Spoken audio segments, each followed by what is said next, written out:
there. Right there. Stay right there. Where you going to stay? Right there. Stay. That word stay simply means to remain. Remain right there. It means to linger. Where you going to linger? Right there. Stay means to stick. What you going to stick? You're going to stick right there. That word means hold on. Hold on where? Right there. That word finally means hang on. Right there. Work that. And if I could sum all of these definitions of the word stay up in one word, I would sum it up with the one word dwell. All right. Where you going to dwell? Right there. Then where is there? There simply means in that place. I'm going to dwell, I'm going to remain, linger, stick, hang on, and hold on in that place. What place? The place that God has told me to dwell in. And I came to encourage a few kingdom seekers this morning and let you know that it's no time for you to panic. No. It's no time for you to become fidgety and antsy, but you got to stay right there. It doesn't matter what you see. And it doesn't matter what you don't see. You just stay right there. I wish you tell your neighbor, just stay right there. Just stay right there. In this text, as we get ready to investigate this text, Come on with it. We have the stage already set for us. All right. We find a young man in this text by the name of Isaac. All right. You remember Isaac. He's Abraham's and Sarah's promised son. And Isaac finds himself in a place of famine. Somebody said famine. Look at verse 1. The text says, and there was a famine in that land. He finds himself in a place of famine. What do you do when you find yourself in a place of famine? When your money is funny and your change is strange. When your checkbook don't add up, what do you do? What do you do when famine invades your life? What do you do? Because see, some people think famine is just shortage of food. No. Famine is a shortage. It's a lack. It's insufficiency. It's calamity. What do you do when calamity invades your life? Isaac finds himself in a place of famine. Yes, Lord. And the text says in verse 1, beside the first famine that was in the days of Abraham, his father. And Isaac went to Abimelech, king of the Philistines, unto Gerar. He's in a place of famine. Now watch this. Isaac's name means laughter. Right. As you do remember when the angel told Sarah that she's going to have a child, she laughed. And for that, God named the baby Laughter. But now Isaac is in a position that this is no laughing matter. Have you ever been there where it ain't funny no more? Have you ever been there when you don't feel like smiling no more? Have you ever been there? Oh, some of y'all ain't been through nothing. But just keep on living for the Lord. There'll be some things that ain't funny no more. It ain't fun. Tell somebody that it ain't funny no more. It ain't funny. See, going through is all right for a minute, but after a while, it ain't funny. You don't believe me? Ask Job. It ain't funny no more. Okay, I lost my cattle, but now I done lost my children. It ain't funny. And sometimes life will deal you a bad hand and make you think you're having a nightmare, and all you want to do is wake up. But you realize this is reality. He's in a place where it's no laughing matter. And Isaac thought within himself, if I'm going to live up to my name, I got to get out of this place. Have you ever felt like running from your problems? I came to preach to some real folk today. If you don't have no problem, I'm not preaching to you, but there are a few of us that are dealing with some problems. And every now and then, I don't care how saved you are, how much Holy Ghost you have, you feel like running away from your problem. Lord, if I can just go to Mexico. Amen. If I can just move to Wisconsin, it'll all be over. If I can just relocate to Atlanta. For real though, we have thought about it. Yeah, we thought about it. But then you have to come down and think, well, it's going to be something in Atlanta. It's going to be something in Mexico. Wherever I go, because the Lord goes with me, the devil is going to follow me. Oh, I don't have no Lord folk in here. I said because the Lord is with you, the devil ain't going to leave you alone because you get out of Texas. If you serve the Lord, the devil going to deal with you wherever you are.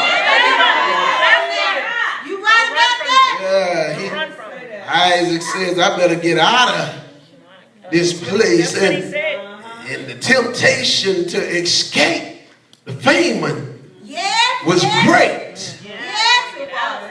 He was ready to go. What do you do when you're standing in the valley of decision? Do I go or do I stay? What do you do when you're standing at the crossroads? Do I go or do I stay? Oh, God. Well, I told you what you do. You got to stay right there. Tell somebody, stay right there. Stay right there. Let me let you in on a secret. The reason you need to stay right there, you ready for this? Because the devil, whenever he tries to get you to leave, he already knows that that's where God's going to bless you. I feel like preaching. Didn't you hear what I said? When he try to get you to leave, it's because he knows that's where God's going to bless you. So he's trying to get you out of your position so you can miss all of the blessing that God has for you. Tell somebody, I ain't going nowhere. I ain't going nowhere. I ain't going nowhere. Isaac was tempted to leave. The temptation was great. Keep it real. And on top of this, Gerard, not only was there a famine, but then there were giants. What you say? To make it worse, them old Philistines lived in the land. Studies said that they stood average of 9 feet tall. They was giants. And they didn't like God's people anyway. And giants in the land. I got a famine to deal with. These Philistines don't like me. Can I pause long enough to ask you, have you ever had to deal with haters? What about this side? Y'all ever deal with any haters? On your job, you doing the best job you can. You speak to everybody at work, but somebody's always hating on you. They watching you, hating on your job performance. Because you got praise, they want to talk down what you did. He's got to deal with these haters, these Philistines. And though the temptation was great for him to escape and to go away from the famine, Isaac yet cleaved to the covenant. What do you do when the temptation is great to run? You got to cleave to the covenant. What God promised you. And I'm looking at a few folk that God promised you a few things. And if God promised you some things, you got to cleave to that covenant that God made with you. Because God is not a man that he should lie. Come on now. Say it. God don't make promises and break them. No, he doesn't. No.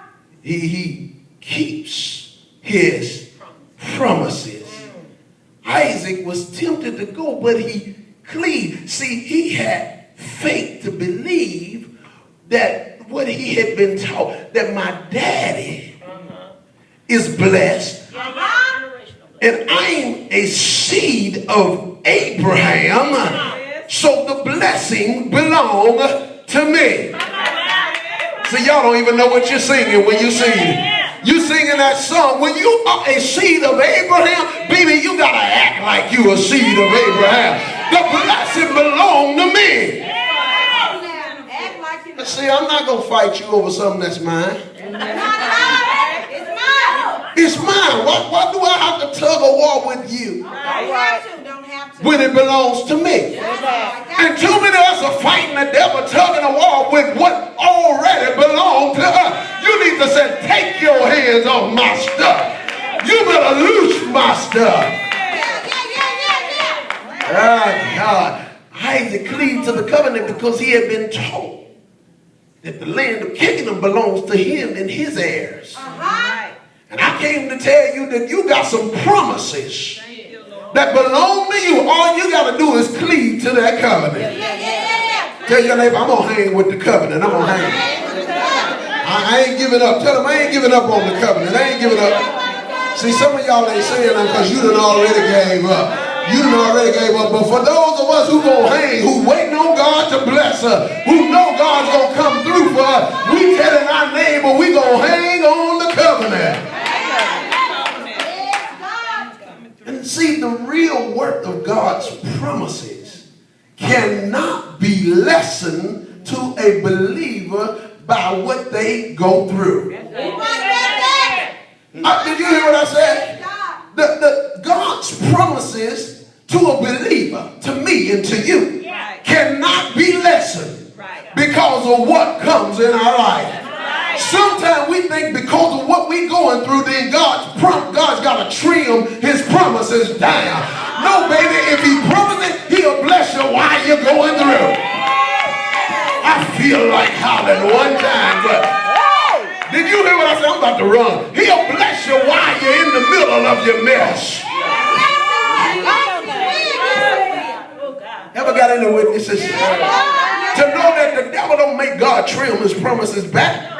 God ain't sitting up there saying, well, they're going through, so let me cut back on their promise. He said, no, let me give them a little bit more.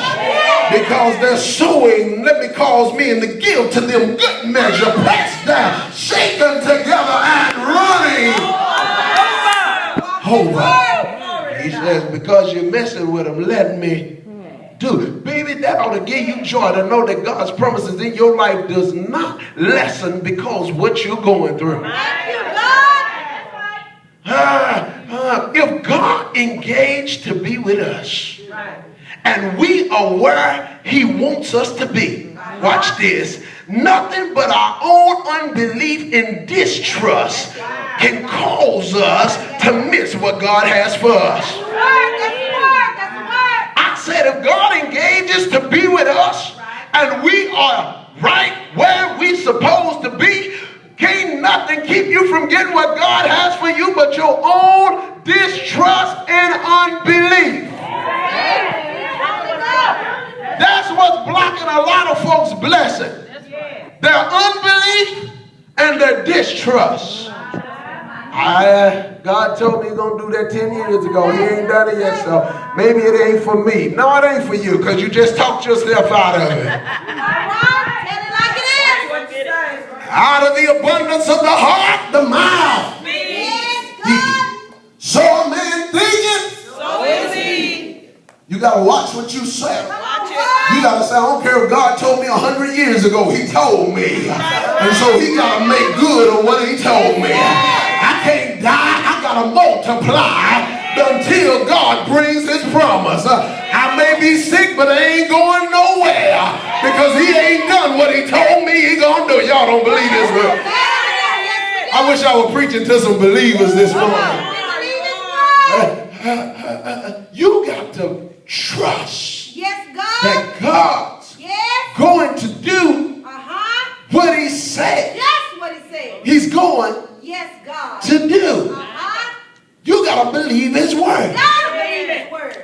Isaac is ready to run. He's ready to escape, and the temptation is great. But look at verse 2 of the text.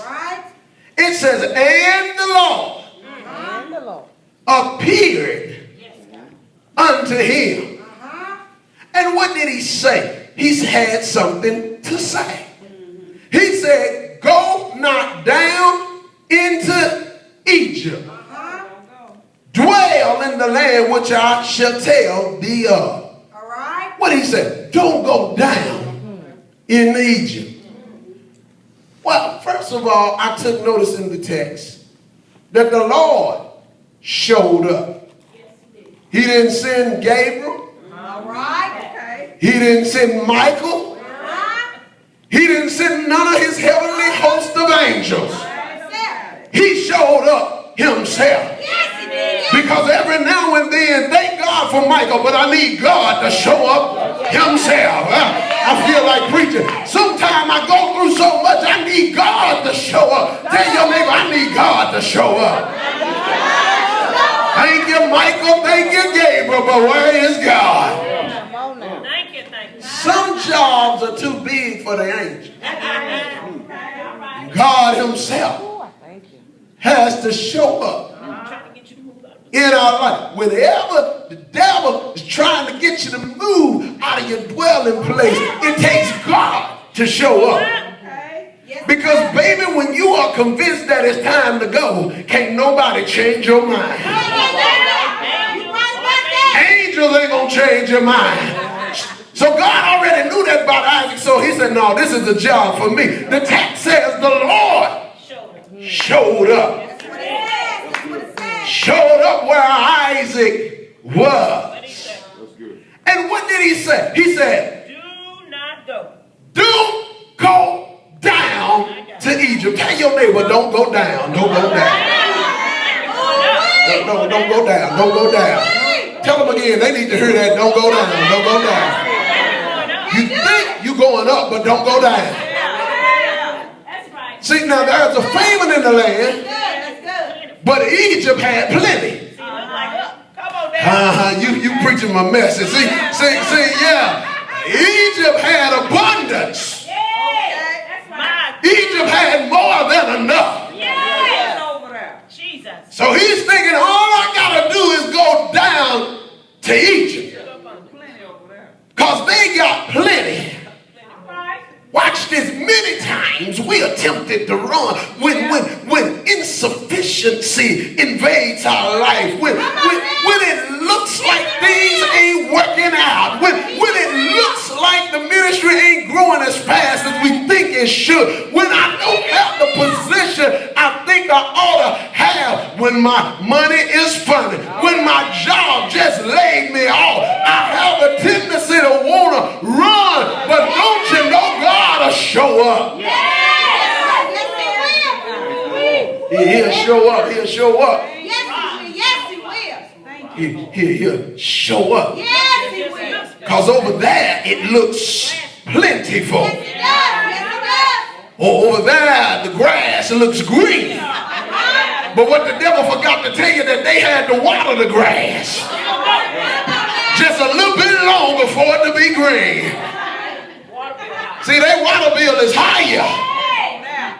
Their grass would look like this over here if they didn't water it. And so he's ready to run, but God shows up and says, don't go down. And when we have the tendency to run from what looks like it's down and we go to what looks like it's up, God said we're really going down. Watch this. Well, it looks like they're hopping and jumping over there. Maybe I better go where it's hopping and jumping.